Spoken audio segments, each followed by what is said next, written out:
a spiritually integrated exploration of family and forgiveness. I want to explore family from a spiritual perspective. Family is to be a celebrating community of honor and grace. The family's individuals develop a sense of community, leading them to selflessness, and personal identity, leading them to fulfill their unique role in God's kingdom. However, Satan distorted the purpose of the family in the garden. God's desire from the beginning was for the family to be the epicenter of moral instruction, and before the fall, it functioned in holiness. The family revealed God through purity, obedience, love, and service. After the fall, sin entered the heart and mind of man, distorting the family system. Adam and Eve would no longer experience complete intimacy, and after Adam and Eve's departure from the garden, the distortion of the family continued with the sibling rivalry of Cain and Abel.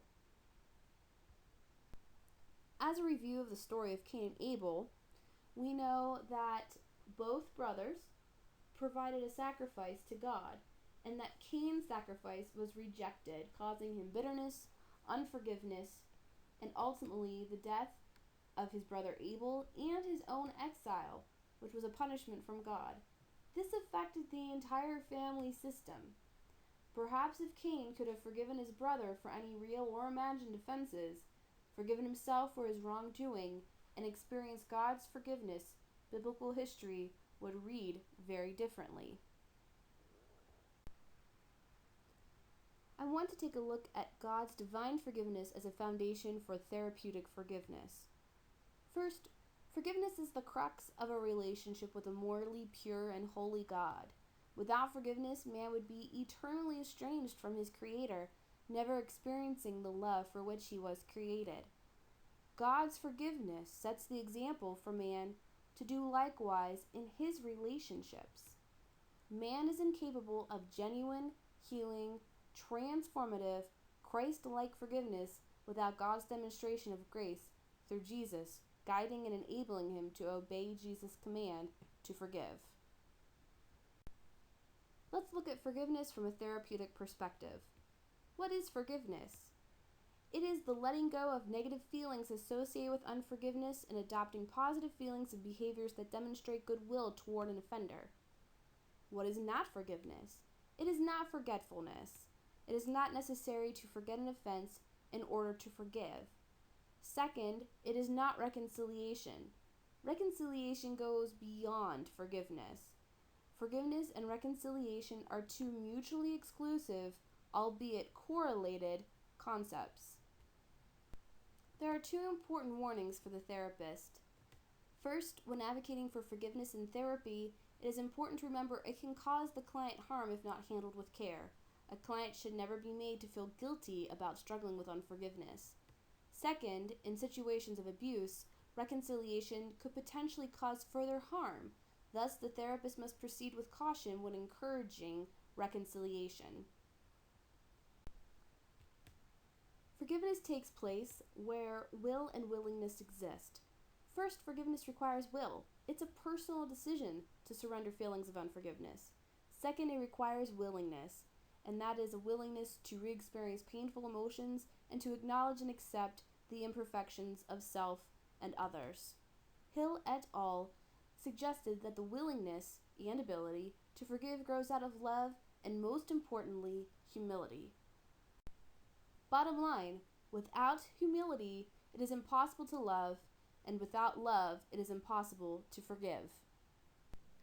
So how does one put forgiveness into practice? In exploring the forgiveness process, Worthington's REACH model will be used. R stands for recall the hurt. The injury is acknowledged and accepted without excusing or liking it.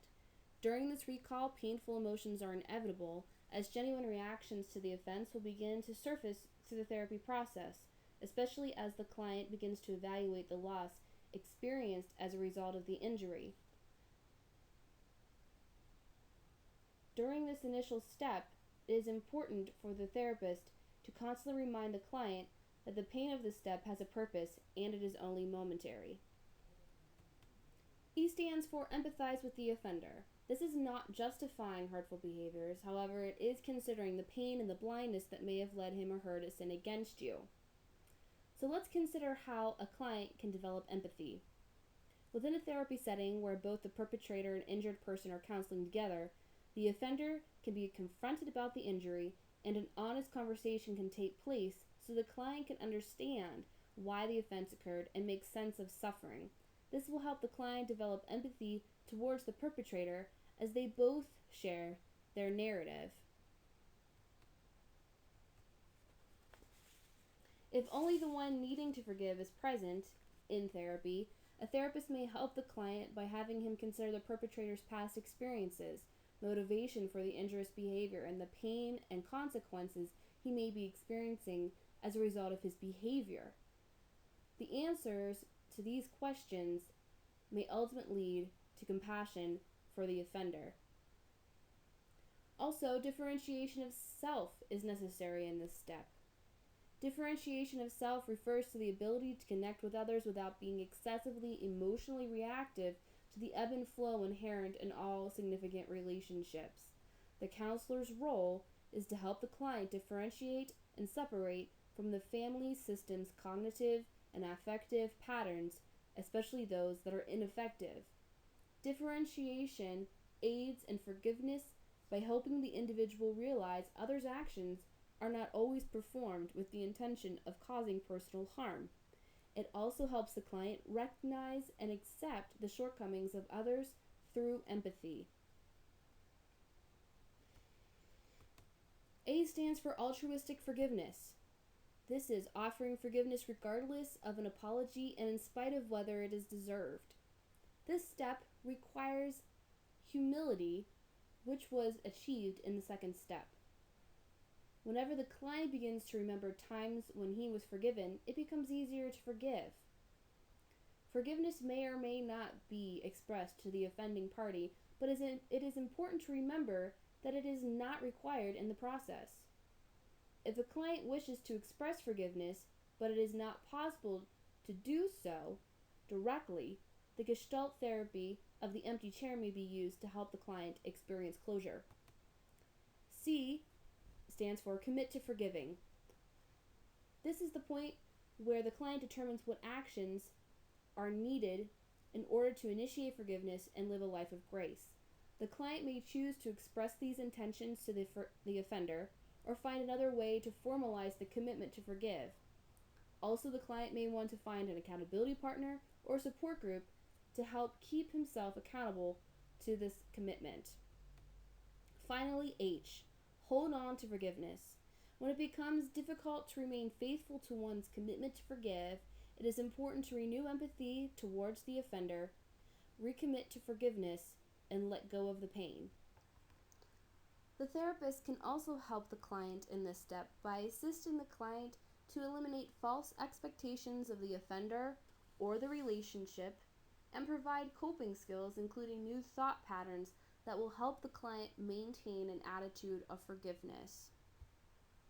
Ultimately, the goal of family and forgiveness therapies is to help families consistently live out the principles of love, mercy, and respect so that its members are healthier.